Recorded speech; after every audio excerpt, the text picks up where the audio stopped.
Bueno, vamos a meternos de lleno en el osteocondroma. Es el tumor óseo benigno más común, sí, pero no por eso es simple. Su diagnóstico y sobre todo su manejo tienen unos matices, unos detalles súper importantes que todo profesional de la medicina debe tener en el radar. Ok, esta es nuestra hoja de ruta. Primero, ¿qué es exactamente? Luego, ¿a quién le da y por qué? Veremos los signos y síntomas, cómo se ve en las imágenes y, claro, qué hacemos con él, tratamiento y complicaciones. Y para cerrar, el seguimiento y qué esperar a largo plazo. Empecemos por lo básico, por la definición fundamental. ¿Qué es, con todas sus letras, un osteocondroma? Esta definición de la OMS es perfecta, da justo en el clavo, pone sobre la mesa dos conceptos que son cruciales. Primero, que es una proyección ósea cubierta por un casquete de cartílago. Y segundo, y esto es lo más importante de todo, que tiene una cavidad medular en continuidad con el hueso. Hay que quedarse con esa palabra, continuidad. Va a ser la piedra angular del diagnóstico. Entonces, para ponerlo en palabras más sencillas, si en una imagen vemos que la corteza y la médula del hueso fluyen sin interrupción hacia la lesión, listo, eso es. Esa es la característica patognomónica. Es como la huella digital del osteocondroma, lo que nos permite decir con certeza, esto es un osteocondroma y no otra cosa. Muy bien, ya tenemos claro qué es. El siguiente paso lógico es preguntarnos ¿a quiénes afecta? ¿Y qué hay detrás? Vamos a ver la epidemiología y su origen genético. Y miren esto. A primera vista, uno podría pensar que casi todos son casos aislados, ¿no? Un 85% son lesiones solitarias. Pero ojo con ese 15%. No es un número menor, porque ese 15% corresponde a las exostosis hereditarias múltiples. Y ahí la historia clínica y el pronóstico cambian por completo. Esta tabla nos lo pone súper claro. Comparen las dos formas. Pero por favor, vamos directo al punto que más nos debe preocupar en la clínica, el riesgo de malignidad. Miren la diferencia. Pasamos de un modesto 1% en los casos solitarios a un 10% en los hereditarios múltiples. Es 10 veces más. Esta distinción es sin duda la más importante que debemos hacer. Entonces, ¿de dónde viene todo esto? La raíz del problema es genética. Hay unas mutaciones en unos genes supresores de tumores, el EXT1 o el EXT2. Imaginen que estos genes son como los directores de orquesta de la placa de crecimiento. Cuando mutan, se desafina todo. La síntesis de una molécula clave, el heparansulfato, falla. Y esta falla básicamente le da una señal equivocada a las células del cartílago. Es como si un grupito de ellas se despistara, se saliera del camino y empezara a crecer por su cuenta, formando este hueso extra. Perfecto. Ya sabemos qué es y por qué se forma. Ahora, la pregunta del millón para el clínico. ¿Cómo se ve esto en un paciente? ¿Qué vamos a encontrar? Vamos a explorar el cuadro clínico. Y aquí hay un punto clave, el primero de la lista. Muchísimas veces son asintomáticos, son un hallazgo casual. El paciente se hace una radiografía por un golpe, por otra cosa, y, sorpresa, ahí está. Se presenta como un bulto que no duele, que crece lento, y algo muy característico, su crecimiento se frena en seco cuando se cierran las placas de crecimiento, después de la pubertad. Ahora, ¿cuándo sí dan problemas? Cuando empiezan a molestar.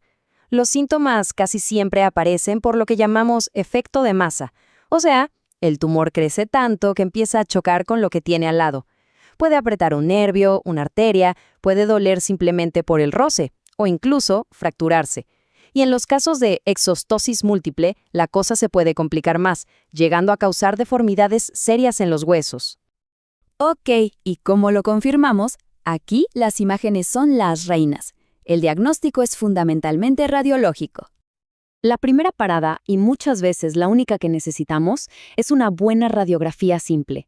¿Qué buscamos? Lo que ya dijimos, esa continuidad perfecta, esa fluidez entre la corteza y la médula del hueso y la lesión. Si se ve claramente, el diagnóstico está prácticamente hecho. No hay mucho más que buscar.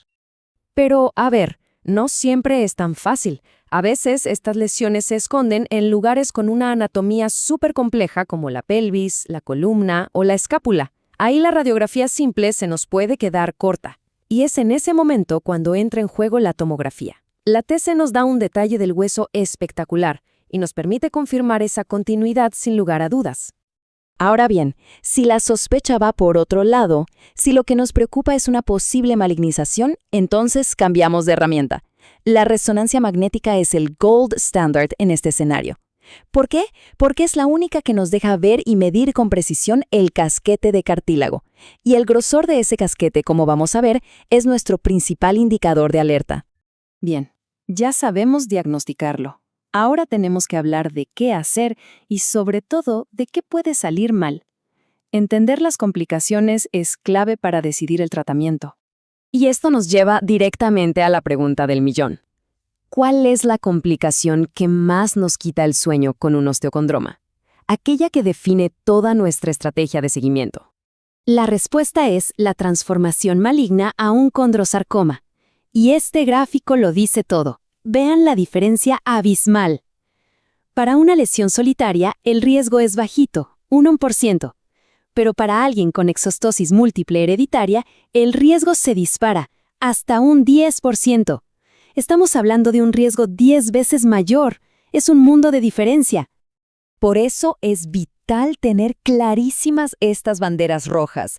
Si un paciente refiere dolor nuevo en una lesión que antes no dolía, si vemos que la lesión sigue creciendo después de que el esqueleto maduró, o si la resonancia nos muestra un casquete de cartílago de más de 2 centímetros en un adulto, alerta máxima, hay que investigar a fondo y sin demoras. Entonces, ¿qué hacemos? El plan de acción es bastante directo y se basa en el sentido común. Si no da síntomas y no hay sospecha de nada malo, simplemente se vigila. Si empieza a doler, a comprimir algo o por temas estéticos, se opera y se saca. Pero si hay sospecha de malignidad, la cosa cambia radicalmente. Ahí se necesita una resección amplia, con márgenes, y esto es muy importante, en un centro con experiencia en tumores óseos. Y para ir cerrando, hablemos del futuro. ¿Qué pasa después? ¿Cómo es el seguimiento y cuál es el pronóstico?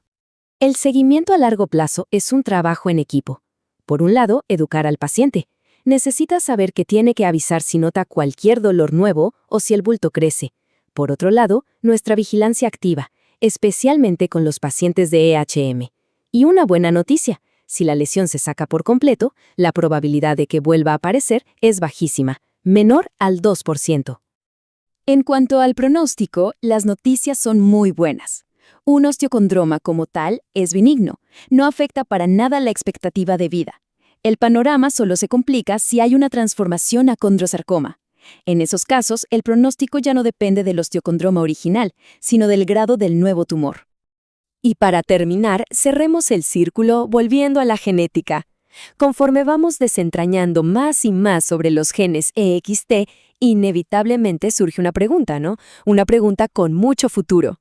¿Será que algún día podamos tener terapias génicas, tratamientos dirigidos que actúen sobre la causa y eviten que estas lesiones siquiera lleguen a formarse?